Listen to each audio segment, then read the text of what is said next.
એકવાર તમે આ ગલકાની રેસીપી ટ્રાય કરશો તો ઘરમાં તમારા સૌ કોઈ વખાણ કરશે. રેસીપીને પૂરી જોજો.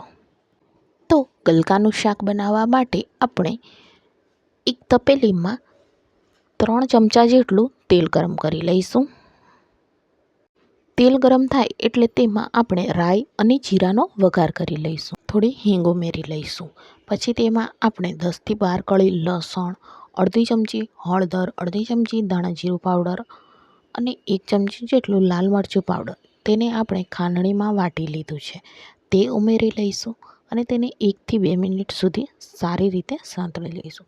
ગલકાને આપણે રાઉન્ડ આકારમાં કાપી દીધા છે, તો તે પણ એડ કરી લઈશું. બધા જ ગલકા ઉમેરીને તેમાં આપણે સ્વાદ પ્રમાણે મીઠું એડ કરી લઈશું. ગલકાને સારી રીતે આપણે મસાલામાં મિક્સ કરી લઈશું અને તેને આપણે 1થી 2 મિનિટ સુધી સારી રીતે સાંતળી લઈશું. હવે આપણે તેમાં અડધી વાટકી જેટલું પાણી એડ કરી લઈશું, જેથી કરીને આપણા મસાલા બળી ન જાય. હવે તેને ઢાંકણ વડે ઢાંકીને આપણે 5થી 10 મિનિટ સુધી મીડિયમ ગેસ ઉપર ચડવા દઈશું. તેને બરાબર મિક્સ કરી લઈશું.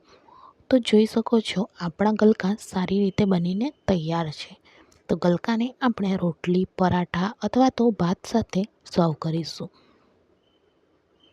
આવા જ અવનવા રેસીપી વિડીયો માટે ચેનલને સબસ્ક્રાઈબ કરવાનું ભૂલશો નહીં. Thanks for watching.